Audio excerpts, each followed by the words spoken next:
자, 이어서 오늘의 작전은요. 지난 주말 가장 많은 뉴스가 나왔던 SK텔레콤 이야기를 해보도록 하겠습니다.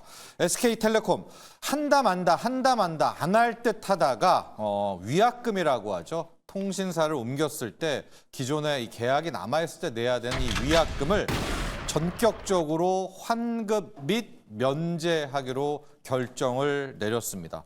민관합동조사단의 결과 발표 때문에 아마 버티던 SK텔레콤도 어떻게 할 수는 없었던 것 같아요.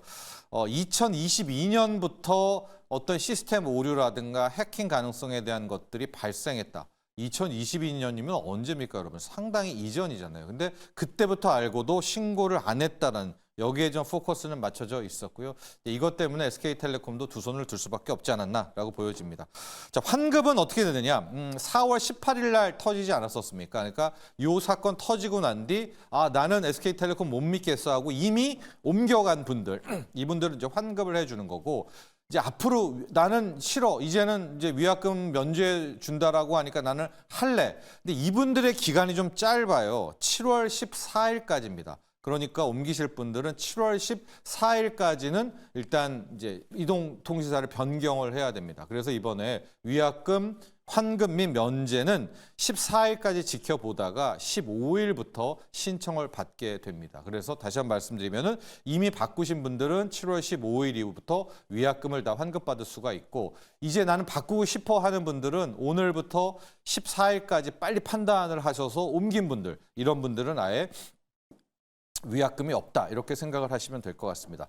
또 하나 혜택들을 좀 몰아주는데 8월에는 요금을 SK텔레콤입니다. 50% 할인한다. 연말까지는 매월 50GB를 또 추가로 제공한다. 이제 이런 것들이 나와 있는데, 어찌됐건 SK텔레콤은 이번에 위약금 면제 및 환급을 하면서 거의 한 7조 원대의 손실은 자기네들이 이제 감안하고 있다. 이것들은 하나 잡고 있다라고 볼 수가 있습니다. 자, 이렇게 됐는데 저희는 뭐 이런 정책이나 내용을 더 보려는 것이 아니라 이제 주가적 차원에서 봐야 되겠죠. 그러면 SK텔레콤 관련한 해킹 사태는 이제 이번 주말이 끝인가? 즉 위약금을 환급해주고 면제해준 것만으로 이제 바닥을 찍은 건가? 여기에 대해서는 좀 생각할 부분이 많습니다. 이제 바닥을 찍었고 SK텔레콤을 봐야 된다는 쪽은 첫 번째로 배당입니다. 이제 배당을 믿고 일단 그것만 봐도 어디냐? 한 5%, 6%대니까 가자라는 쪽이 있고요. 반면에 아직까지는 불확실성이 끝난 게 아니다 쪽은 이 가입자 이탈을 확인을 해보자. 진짜로 떠나는 사람이 얼마나 되는지를 확인해 봐야 된다는 거 하나. 또 하나가 이건 조사고요. 앞으로 경찰과 검찰에 수사가 있을 겁니다. 이거를 알고도 왜 보고를 안 했는가? 도대체 어떤 일이 벌어졌는가의 그 수사 결과가 있을 것 아니겠습니까? 왜 보고를 안 했는지 그 수사까지를 봐야 된다는 쪽이 있는데요.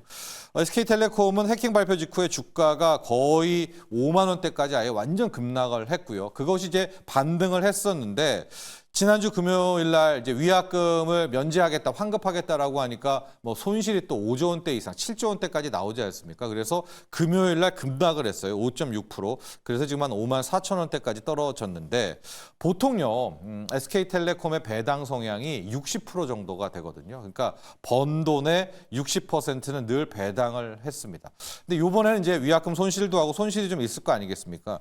그래도 SK텔레콤은 돈 버는 기업이고 거의 배당 성향은 50%는 유지할 거다. 그럼 이 기준으로 봤을 때 현재 5만 4천 원대에서는 거의 한 5.8%, 6% 가까운 배당 수익률이 나온다는 것을 우리가 역으로 계산을 할 수가 있거든요.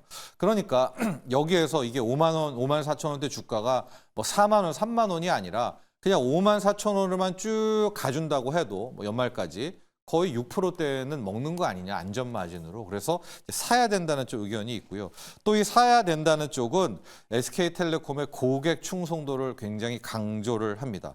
실질적으로 4월에 해킹 터지고 난 뒤에 막 줄 서고 SK텔레콤 욕하고 막 그랬는데 이탈자가 100만 명이 안 돼요. 한 62만 명 정도입니다. 이게 전체 SK텔레콤이 2천만 명이 넘거든요. 보통 우리가 그때 400만 명은 이탈할 것이다. 막 그렇게까지 했는데 이탈자가 한 60만 명입니다. 물론 이제 오늘부터 14일까지는 위약금이 이제 면제가 되잖아요. 그래서 또 막 일시적으로 많은 분들이 SK텔레콤을 떠날 수는 있겠지만 그러나 여전히 SK텔레콤에 대한 고객 충성도는 강하다라는 것을 확인해 볼 수가 있거든요. 그러면 이제 반면에 있었던 KT와 LG U+를 어떻게 해야 될까도 고민이 함께 나오죠. 왜냐? 반사 이익이 엄청났습니다. KT는 거의 46,000원대가 25% 이상 올랐고 주가적 차원에서는 LG U+가 거의 대박이었습니다. 거의 한 45%가 올랐었는데 특히 KT 관련한 이슈는 뭐였냐면 전에도 작전에서 한번 이야기해 드렸는데 외국인 지분율이요. 49% 채울 수 있는 한도가 우리 통신 기업은 49%입니다. 왜냐하면 통신은 기간 산업이어가지고 50% 이상 되면은 이제 국가 기간 산업을 외국인이 가져갈 수 없지 않겠습니까? 그래서 49%인데 KT는 다 채웠다는 호재도 있었고 앞서도 말했지만 LG U+는 거의 10,000원대도 미치었어요. 그게 지금 14,000원, 15,000원 가는 45% 이상 이제 급등을 했는데 앞으로의 기준은 뭐가 되느냐? 역시 이제 실적으로 좀 봐야 되지 않겠느냐라는 이제 말씀을 드리고 싶습니다. 투자 전략 차원인데 2분기 실적이 나올 것 같은데요. KT가 거의 압도하고 있습니다. 과연 SK텔레콤은 거의 이번 사태로 한 4% 넘게 5%대 손실, 그러니까 손실은 아닌데 영업이 5,100억이면 이제 줄어들고요. LG U+도 늘어났다고 치는데 한 2,600억 정도 예상입니다. 그러면은 5% 정도가 늘어날 것 같은데 여러분 놀라지 마십시오. KT는 지금 증권사별로 차이는 있지만 이번 2분기 컨센이요. 8,200억. 뭐 연결 잡아도 이게 9천억도 가능하다는 이야기가 나옵니다. 이게 뜬금없죠. 그래서 전분기, 2분기 대비 67%, 거의 70% 가까이 폭증을 하는 거거든요. 영업이익이. 그럼 이제 얼핏 드는 생각이 아니 이거 지금 SK텔레콤 해킹 때문에 KT가 이렇게 많이 늘었어? 그게 아니라요. 이 KT 같은 경우에는 생각해 보시면은 곳곳 지사들 웬만한 핵심 부지가 많이 있잖아요. 그럼 이 2분기에 또 무슨 일이 있었는가? 옛날 그 KT의 자양동 센터에 있었거든요. 그 부지를 팔아가지고 거기 아파트 건설을 하거든요. 근데 그 시행 업무도 KT 에스테이트라는 걸 만들어가지고 이 기업이 직접 하게 되는데 이게 뭐 대박이 터졌습니다. 그래서 그 이익이 잡혀서 이번에 KT의 2분기는 엄청난 이제 실적의 발표가 될 그 이제 자양동인데 이거를 또 나쁘게 생각할 필요가 전혀 없는 게요. 좀 긍정적으로 보면 우리나라 통신 기업들 다 저 PBR이거든요. 앞서도 얘기했지만 다 부지와 땅들을 다 갖고 있습니다. 마치 이게 뭐 삼성생명이라든가 이마트와 거의 비슷한 구조이기는 한데 KT의 현재 PBR은 0.85배고요. 뭐 대표적인 이제 저 PBR 주이기도 하니까 만약에 투자 전략을 세워본다면 저는 뭐 SK텔레콤 배당 매력도 좋지만 일단은 2분기 실적만 놓고 본다면 KT가 주도를 할 수 있지 않나라고 보고 있고 뚜껑을 만약에 열어봤을 때 영업이익이 뭐 9천억에 육박한다든가 또 향후에 어떤 이제 실적 컨센트 좀 좋게 이야기를 한다라고 치면 글쎄요 저는 이제 3사 중에서는 KT 쪽을 좀 더 볼 수가 있지 않나라고 볼 수가 있습니다.